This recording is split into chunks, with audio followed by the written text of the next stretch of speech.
नमस्कार दोस्तों, स्वागत है आज की एक नई वीडियो में। दोस्तों आज की इस वीडियो में आपको कक्षा 11 हिंदी काव्य का पहला चैप्टर अर्थात साखी की संपूर्ण व्याख्या को अच्छे तरीके से समझाने वाले हैं। इसमें जितने भी दोहे हैं उनकी अच्छी तरीके से आपको व्याख्या बताएंगे। ठीक है, तो चलिए आज की इस वीडियो को शुरू करते हैं और इसके एक एक दोहे को अच्छे से समझिएगा। इसके एक एक दोहे के एक एक शब्द को समझाएंगे। ठीक है, तो जुड़े रहें वीडियो में अंत तक। आज की इस वीडियो को देखने के बाद आपको कोई दूसरी वीडियो देखने की ज़रूरत नहीं पड़ेगी, अच्छे से पूरा पढ़ाएंगे। ठीक है, तो चलिए शुरू करते हैं। तो यहाँ पर देखो दोस्तों, टोटल 21 दोहे हैं। ठीक है, कितने दोहे हैं? टोटल 21। और इस वीडियो में हम आपको 10 दोहे पढ़ाएंगे और बाकी के दोहे जो हैं दोस्तों वो हम नेक्स्ट वीडियो में बता देंगे। ठीक है, तो चलिए शुरू करते हैं। बलिहारी गुर आपने देवहाड़ी कै बार, जिनि मानिस तय देवता करते न लागी बार। ठीक है, तो चलिए देखते हैं। बलिहारी, बलिहारी मतलब न्यौछावर हूँ। ठीक है, बलिहारी मतलब न्यौछावर हूँ। गुरु मतलब अपने गुरु। ठीक है, अपने गुरु पर। आपने मतलब अपने आप को। कबीरदास जी क्या कहते हैं, ध्यान से समझिएगा एक एक शब्द को। कबीरदास जी कहते हैं कि न्यौछावर करता हूँ, गुरु मतलब अपने गुरु पर, आपने मतलब स्वयं को। ठीक है, मैं अपने गुरु पर स्वयं को न्यौछावर करता हूँ। ठीक है, अब वो इतना प्रसन्न क्यों है, क्यों न्यौछावर करना चाहते हैं, तो ध्यान से देखिए। देवहाड़ी कै बार, ठीक है, मैं अपने गुरु पर अपने आप को न्यौछावर करना चाहता हूँ। देवहाड़ी मतलब दिन भर में। ठीक है, देवहाड़ी मतलब दिन भर में। कई बार मतलब कई बार। ठीक है, कई मतलब कई, बार मतलब बार। ठीक है, मैं दिन भर में कई बार अपने गुरु पर न्यौछावर होना चाहती हूँ। ठीक है, चाहता हूँ। ठीक है, कबीरदास जी कहते हैं कि मैं अपने गुरु पर स्वयं को न्यौछावर करना चाहता हूँ दिन भर में कई बार, क्योंकि जिन मानिस तय देवता करत न लागी बार। ठीक है, जिन मानिस तय देवता करत न लागी बार। जिन मतलब जिन्होंने। ठीक है, जिन्होंने, मानिस मतलब मुझ मनुष्य को। ठीक है, जिन्होंने मुझे यानी अर्थात मनुष्य को, मनुष्य तय मतलब से, देवता मतलब भगवान। ठीक है, देवता एक देव बनाने में, जिन्होंने मनुष्य से देवता बनाने में करत न लागी बार, यानी जिनको मुझे मनुष्य से देवता बनाने में, करते यानी बनाने में तनिक भी देर नहीं लगी। बार मतलब देर। ठीक है, ना मतलब नहीं, लागी मतलब लगी। ठीक है,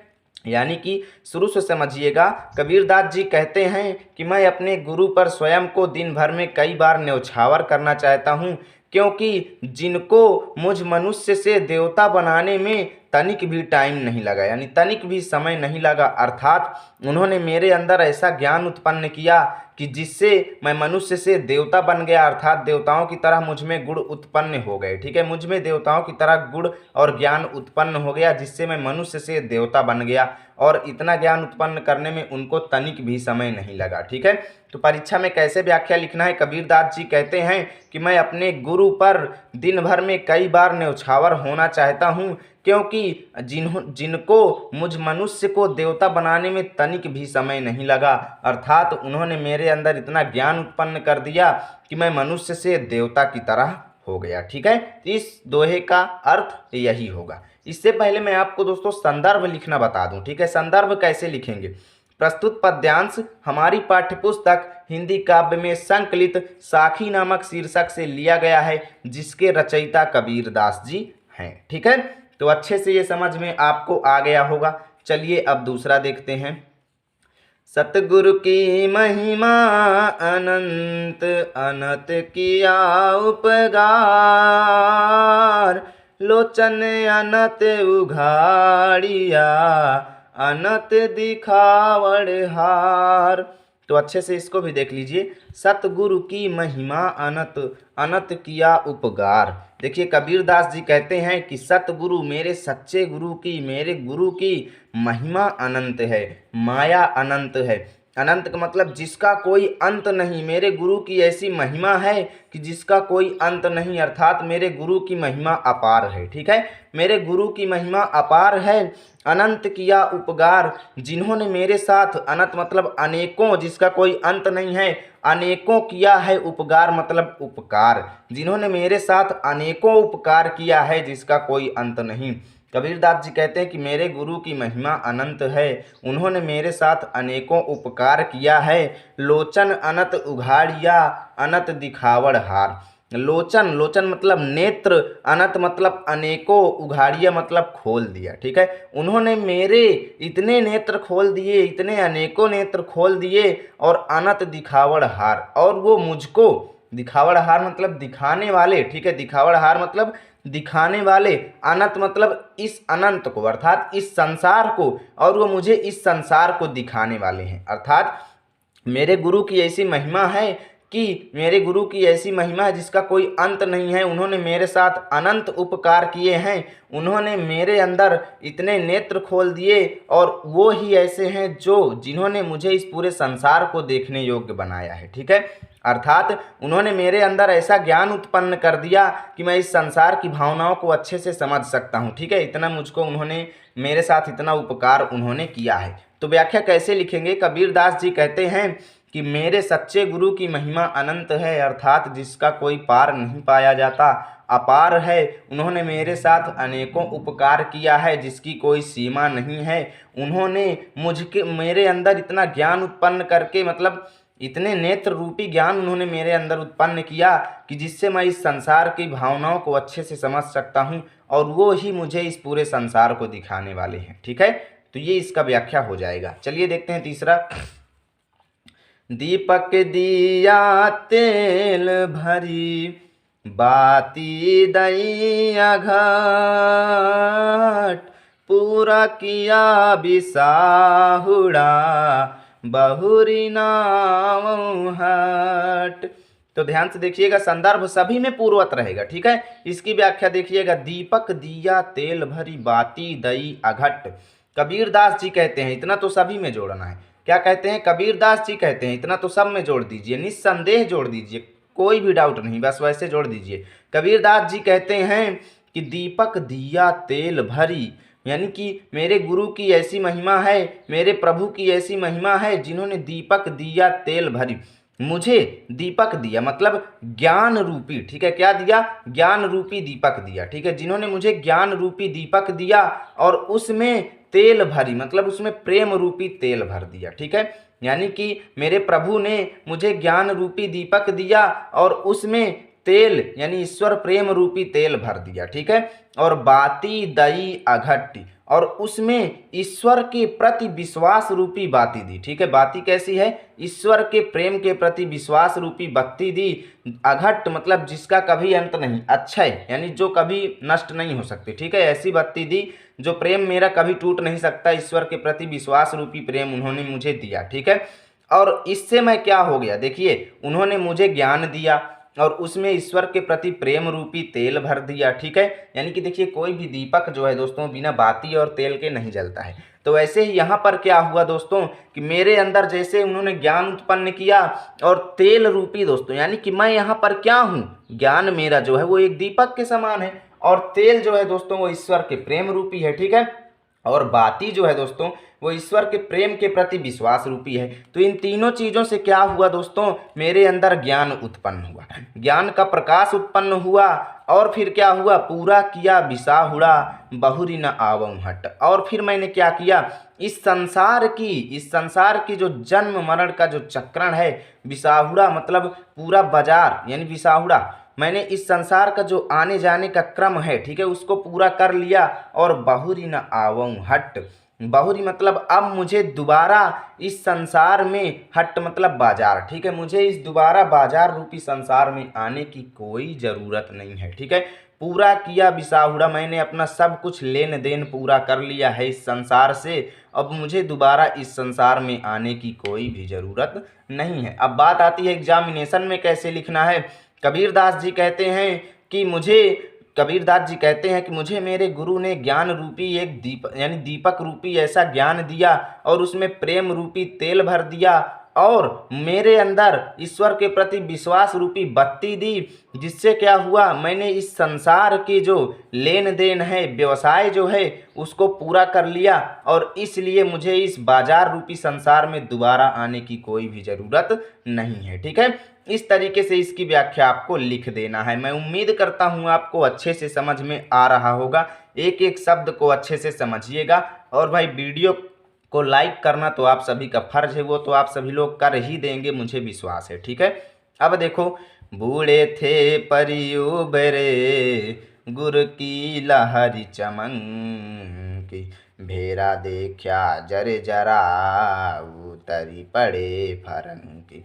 बूढ़े थे परी उबरे, गुरु की लहरी चमकी, भेरा देखा जर जरा, उतरी पड़े फरंकी। ध्यान से समझिएगा, इनके दोहों की भावनाओं को अपने मन में उत्पन्न कीजिए। बहुत ही अच्छे हैं। मन के जितने भी नकारात्मक निगेटिव सोचें हैं वो खत्म हो जाएंगी, मन में सकारात्मक सोचें भर जाएंगी। अच्छे से व्याख्या समझिएगा। कबीरदास जी कहते हैं कि बूढ़े थे परी उबरे, मैं इस संसार रूपी सागर में डूब रहा था। क्या कहते हैं कि मैं इस संसार रूपी सागर में डूब रहा था। परि मतलब परंतु, उबरे मतलब उबर आया, यानी जैसे कोई डूबता हुआ व्यक्ति उबर आता है ना, तो ऐसे ही कहते हैं कि मैं इस संसार रूपी सागर में डूब रहा था। इस संसार की मोह मायाओं के चक्कर में पड़ के मैं डूब रहा था, और अब मैं क्या हो गया, उबर आया। कैसे, इस संसार रूपी सागर से कैसे उबर आया जब डूब रहा था? क्योंकि गुरु की लहरी चमकी। गुरु की लहर चमक मतलब गुरु के ज्ञान रूपी लहर चमक गई। गुरु के ज्ञान रूपी लहर चमक गई, यानी कि जब उन्होंने मेरे अंदर ज्ञान उत्पन्न किया तो इससे मुझे ज्ञान हो गया। क्या ज्ञान हो गया? कि इस संसार की जिन मोह मायाओं के पीछे मैं पड़ा हुआ हूँ, भेरा देखा जर जरा। भेरा मतलब नाव, मैं इस संसार रूपी नाव, यानी नाव का अर्थ यहाँ पर क्या है, मोह मायाओं। ठीक है, मोह मायाओं में, जिस मोह मायाओं के चक्कर में पड़ा हुआ हूँ, देखा मतलब मैं जिन मोह मायाओं के बारे में सोचा तो क्या कैसी लगी मुझे, जर्जर, यानी कमजोर प्रतीत हुई। ठीक है, पुरानी प्रतीत हुई, यानी कि उन मोह मायाओं से मेरा कुछ भी नहीं होगा। वो मोह मायाएं इस मुझे संसार रूपी सागर से पार नहीं उबारने वाली। ठीक है, तब मैं तुरंत होशियार हो गया। और मेरे अंदर ये ज्ञान कैसे उत्पन्न हुआ? क्योंकि गुरु के ज्ञान रूपी लहर चमक गई, जिससे मैं समझ पाया भाई, समझ पाया कि मैं जिस मोह मायाओं के चक्कर में पड़ा हुआ हूँ वो मुझे इस संसार रूपी सागर से कभी भी नहीं उबारेंगी। इसलिए मैं उतर ही पड़े फरंकी, मैं तुरंत तुरंत, यानी फरंक मतलब तुरंत, उतर ही पड़े मतलब उतर गया। उतर गया का मतलब कि मैं उन तुरंत मोह मायाओं को छोड़ दिया और ईश्वर के प्रति प्रेम में लग गया। ठीक है, यानी कि मैं बूढ़ रहा था, मैं डूब रहा था इस संसार रूपी सागर में, परंतु मेरे गुरु की इतनी महान कृपा है, उनके ज्ञान रूपी लहर चमक गई, जिससे मुझे ज्ञान हो गया कि मैं जिन मोह मायाओं के चक्कर में पड़ा हुआ हूँ उनसे मैं इस संसार रूपी सागर से पार नहीं होने वाला। इसलिए मैं तुरंत तुरंत उन मोह मायाओं के जाल से छूट करके तुरंत ईश्वर के प्रति प्रेम रूपी भावनाओं में लग गया। ठीक है, अच्छे से समझ में आया होगा। चलिए बच्चों, अब देखते हैं पांचवा। चिंता तो हरि नाम की और न चिंता दास, जे कुछ चित्तमय राम बिन सोई काल की पास। ध्यान से समझिएगा, चिंता तो, अब चिंता तो मतलब क्या है? देखिए, चिंता मतलब चिंतन करूं। ठीक है, चिंतन करता हूं। हरि नाव की, हरि मतलब भगवान, नाव मतलब नाम की, मतलब यानी भगवान के नाम की। ठीक है, यानी कि देखिए, और न चिंता दास, और मतलब और, न मतलब नहीं, चिंता मतलब चिंतन, मतलब देखिए, जो किसी भगवान का जो कोई दास होता है, ठीक है, किसी भगवान का जो दास है वो केवल भगवान के नाम का चिंतन करता है और किसी भी चीज का वो चिंतन नहीं करता। चिंता का अर्थ यहाँ पर टेंशन नहीं है। ठीक है, चिंता का अर्थ यहाँ पर है चिंतन करना।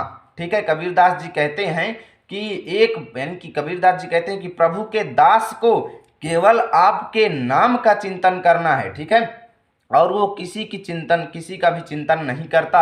और जो व्यक्ति, ठीक है, और जो व्यक्ति जे कुछ चितवय राम बिन, जो कुछ चितवय मतलब चिंतन करता है, राम बिन मतलब जो भगवान के राम नाम के अलावा किसी दूसरे चीज का यदि वो चिंतन करता है तो सोई काल की पास। सोई मतलब वही, काल मतलब जन्म हुआ, मर जाएगा, जिसका मृत्यु निश्चित हो जाएगी, वो कभी भी अमर नहीं हो सकता, यानी कि उसकी मृत्यु जो है वो निश्चित है। सोई काल की पास, वो काल के बंधन में जरूर फंसेगा। ठीक है, जो यदि राम के नाम के अलावा यदि दूसरी चीजें का चिंतन करता है, दूसरी चीजों का चिंतन करता है, इस संसार की मोह मायाओं के चक्कर में पड़ता है, तो उसे अंत में काल के मुंह में जरूर जाना है, काल के बंधन में जरूर फंसना है, यानी उसकी मृत्यु तो निश्चित है। ठीक है, इसलिए कबीरदास जी कहते हैं कि आपके दास को केवल आपके नाम का चिंतन करना है और दूसरी चीज़ों से उनको कोई मतलब नहीं है। और यदि कोई भी व्यक्ति यानी आपके नाम के अलावा किन्हीं दूसरी चीज़ों का चिंतन करता है तो फिर उसे काल के बंधन से कोई भी बचा नहीं सकता है। ठीक है,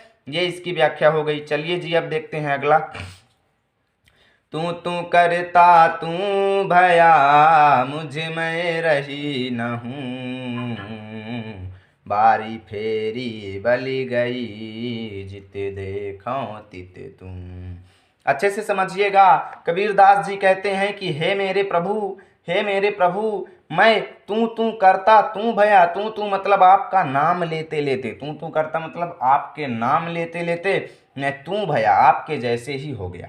हे प्रभु, मैं आपका नाम लेते लेते आपके जैसा ही हो गया, मुझ में रही न हूँ, क्योंकि अब मेरे अंदर रही न हूँ मतलब रह नहीं गई हूँ मतलब अंधकार, अब मेरे अंदर अंधकार नहीं रह गया। हे ईश्वर, हे स्वामी, मैं आपका नाम जपते जपते आपके जैसा ही हो गया, अर्थात आपके जैसे गुण मेरे अंदर भी आ गए और अब मेरे अंदर अंधकार बिल्कुल भी नहीं रहा, यानी कि अब मेरे अंदर, मेरे शरीर में, मेरे मन में तनिक भी अंधकार नहीं रह गया, तनिक भी घमंड नहीं रह गया और मैं बिल्कुल आपके जैसा हो गया। बारी फेरी बली गई, बारी फेरी मतलब आना जाना, आना जाना कहाँ? इस संसार में। ठीक है, इस संसार में जो आने जाने का क्रम था मेरा, ठीक है, मेरा जो इस संसार में आने जाने का क्रम था वो बली गई, बली मतलब जल गया। ठीक है, वो क्रम जो है वो नष्ट हो गया, यानी कि मेरे इस संसार में आने जाने का क्रम नष्ट हो गया, अर्थात अब मैं अमर हो चुका हूँ। ठीक है, आपके जैसा हो करके मैं अमर हो चुका हूँ और जित देखूं तित तू। हे ईश्वर, मैं जिधर भी देखता हूँ उधर आप ही मुझे दिखाई देते हो। ठीक है, उधर आप ही मुझे दिखाई देते हो। तू करता तू भया मुझे में रही न हूँ, बारी फेरी बली गई जित देखूं तित तुम। हे प्रभु, मैं आपका नाम जपते जपते आपका जैसा हो गया और मुझ में अब एक भी घमंड नहीं रह गया, एक भी अहंकार नहीं रह गया, अर्थात मेरे मन के जितने भी गंदे विचार थे सब कुछ नष्ट हो गए और मेरा इस संसार में जो आना जाना था वो सब कुछ नष्ट हो गया, अर्थात मैं अमर हो चुका हूँ और जित देखूं तित तू। हे ईश्वर, मैं जिधर भी देखता हूँ उधर मुझे आप ही नजर आते हो। ठीक है, चलिए जी, अब देखते हैं सातवां। कबीर सूता क्या करे काहे न देखे जागी, जाके संग तय बिछुड़या ताही के संग लागी। कबीरदास जी कहते हैं कि हे मेरी अंतरात्मा, यहाँ पर देखो कबीरदास जी अपनी अंतरात्मा को जागरूक करते हुए क्या कहते हैं कि हे मेरी अंतरात्मा, सूता क्या करे, तू सोती हुई क्या कर रही है। ठीक है, हे मेरी अंतरात्मा, तू सोती हुई क्या कर रही है?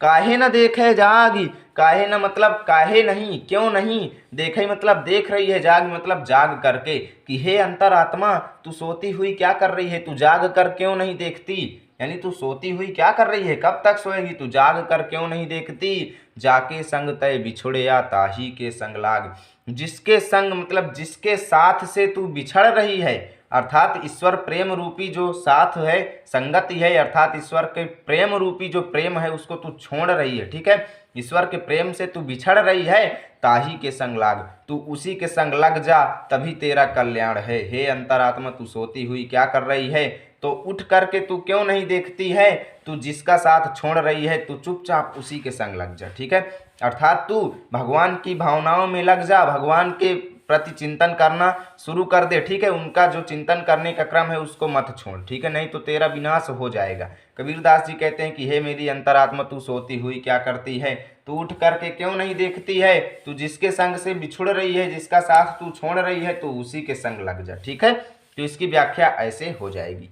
चलिए जी, अब आठवां देखते हैं।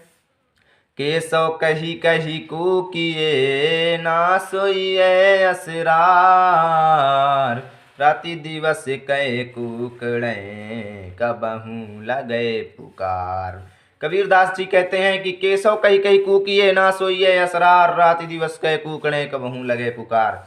कि हे अंतरात्मा, हे लोगों, हे मनुष्यों, केशव कही कही कूकिए, केशव कही कही मतलब केशव का अर्थ है यहाँ पर भगवान का नाम, कि भगवान का नाम कही कही कूकिए, कूकिए मतलब बोलिए, जपिए, ठीक है, जाप करो, हमेशा भगवान का नाम जपो। हे लोगों, हे मनुष्यों, हमेशा भगवान का नाम जपो। ना सोइए असरार, ना मतलब नहीं सोइए मतलब सो, असरार मतलब आलस्य में, तुम आलस्य में पढ़ के इस तरीके से मत सो। हे लोगों, हे मनुष्यों, तुम आलस्य में पढ़ के इस तरीके से मत सो, असरार मतलब आलस्य, तुम आलस्य में मत सो, भगवान श्री राम का नाम जपो। शायद रात दिवस कै कूकड़े, तुम्हारा रातों दिन भगवान श्री राम का नाम जपो। रातों दिन का शायद जपना, तुम ऐसे जब भगवान श्री राम का नाम जपोगे ना तो कबहू लगे पुकार। शायद कभी ऐसा हो जाए कि आपकी जो ये जपने का क्रम है ये उनको पुकार स्वरूप लग जाए और आपका कल्याण हो जाए। कबीरदास जी कहते हैं कि हे लोगों, इस तरीके से आलस्य में पढ़ करके मत सो, भगवान का नाम जपो। शायद ये तुम्हारा रातों दिन भगवान के प्रति ये जो प्रेम है, शायद ये उनको एक पुकार के रूप में लग जाए। दोस्तों, अगर पुकार के रूप में लग गया तब तो आपका कल्याण निर्धारित है। तो दोस्तों, इसकी व्याख्या आपको ऐसे ही लिखना है। कबीरदास जी कहते हैं कि हे मनुष्यों, तुम इस तरीके से आलस्य में पड़े हुए क्यों सो रहे हो, तुम उनका नाम जपो, तुम भगवान का नाम जपो। रात दिवस के कुकड़े, तुम यदि भगवान श्री राम, भगवान का नाम जो है रातों दिन यदि जपोगे, उनके नाम का जाप करोगे तो कहीं ना कहीं आपकी जो ये इस तरीके का जो प्रेम है वो उनको पुकार स्वरूप लग जाएगा और आपका कल्याण हो जाएगा। ठीक है दोस्तों, तो चलिए चलते हैं अब 9वें दोहे की ओर, पेज को पलटते हैं और फिर आगे की चीज़ें आपको समझाते हैं। तो स्टूडेंट्स, मैं आ चुका हूँ नेक्स्ट पेज में। अब देखिए दोस्तों, यहाँ पर 9वां और 10वां तक पढ़ाएंगे, ठीक है, नहीं तो वीडियो बहुत लंबा हो जाएगा और फिर आप लोग आधे में छोड़ करके भाग जाएंगे।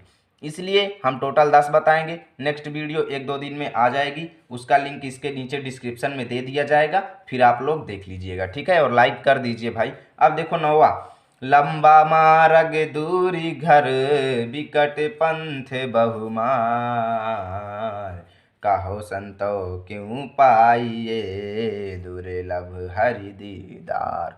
अब देखिए कबीरदास जी कहते हैं कि लंबा मार्ग दूरी घर, ईश्वर को प्राप्त करने का मार्ग जो है, रास्ता जो है ईश्वर को प्राप्त करने का, वो बहुत दूर है, ठीक है, यानी बहुत दूर है उनके घर, यानी उनको प्राप्त करना, जहां हम जाएंगे उनके घर ना, उनको प्राप्त करने का रास्ता जो है दोस्तों वो बहुत ही कठिनाइयों भरा है।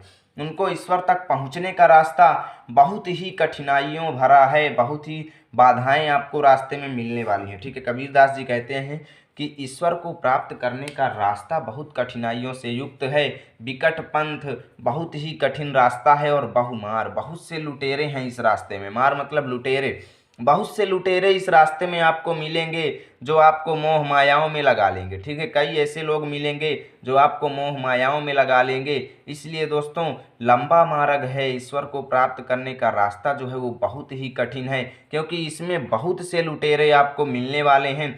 तब बताइए संतों, हे साधु सज्जनों, हे संतों, ऐसी विषम परिस्थिति में बताओ, कहो मतलब बताओ, ऐसी विषम परिस्थितियों में क्यों पाइए, क्यों मतलब कैसे पाइए, मतलब प्राप्त होगा, ठीक है, ऐसी विषम परिस्थितियों में हमें कैसे प्राप्त होगा, दुर्लभ हरि दीदार, यानी ऐसी विषम परिस्थितियों में हमें तो भगवान का दर्शन भी दुर्लभ है।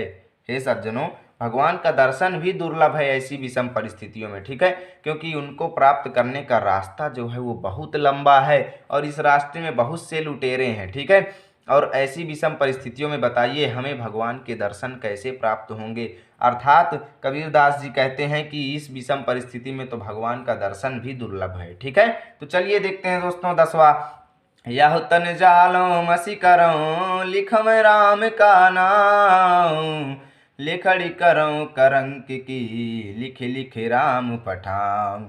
तो ध्यान से समझिएगा, कबीरदास जी कहते हैं कि यह तन जालो मसी करो, मैं देखिए यह तन, इस शरीर को जालो मतलब जला दूंगा। कबीरदास जी कहते हैं कि मैं इस शरीर को जला दूंगा, मसी करो मतलब स्याही बना लूंगा, मैं इस शरीर को जला करके स्याही बना लूंगा। पहले देखिए कबीरदास जी को, भावनाओं को समझिए, कबीरदास जी के अंदर कैसी भावनाएं हैं, ईश्वर के प्रति उनका प्रेम कितना गहन है, ठीक है। वो क्या कहते हैं कि मैं इस शरीर को जला दूंगा और इसकी स्याही बनाऊंगा और लिखूं राम का नाम, और उस स्याही से मैं भगवान का नाम लिखूंगा, ठीक है। उस स्याही से मैं क्या करूंगा, भगवान का नाम लिखूंगा, नाम मतलब नाम, लिखो मतलब लिखूंगा, ठीक है। उस स्याही से मैं भगवान का नाम लिखूंगा और लेखनी करूं करंक की, और लेखनी मतलब लेखनी, यानी पेन, पेन किसका बनाऊंगा, करूं मतलब करूंगा, करंक मतलब हड्डी की, अपने शरीर की जो हड्डियां हैं उनका मैं कलम बनाऊंगा। ठीक है, हड्डियों का मैं कलम बनाऊंगा और लिख लिख राम पठाऊं, और लिख लिख करके भगवान का नाम लिख लिख करके भेजूंगा। ठीक है, अर्थात भगवान के पास उनका नाम लिख लिख करके भेजूंगा। पहले उनकी भावनाएं देखिए, तो अपने इस शरीर को जला करके उसकी स्याही बनाना चाहते हैं कि मैं अपने इस शरीर को जला करके स्याही बना दूंगा और इससे भगवान का नाम लिखूंगा, और जहां पर जो लेखनी होगी वो मेरे हड्डी की होगी। ठीक है, और इससे मैं भगवान का राम यानी भगवान का नाम लिख करके उनके पास भेजूंगा। पहले देखिए, इस दोहे का देने का मतलब यह है कि ऐसी भावनाएं लोगों के अंदर होनी चाहिए। ठीक है दोस्तों, तो दोस्तों इन दोहों की भावनाओं को अच्छे से समझिए, अपने जीवन में उतारिए, आपकी निगेटिव सोचें एकदम ख़त्म हो जाएंगी दोस्तों। आपके अंदर सेल्फ कॉन्फिडेंस और बहुत ही अच्छी चीज़ें, आपको बहुत ही अच्छा फील होगा। मन में इनको गुनगुनाइए, अच्छे से इनकी भावनाओं को समझिए।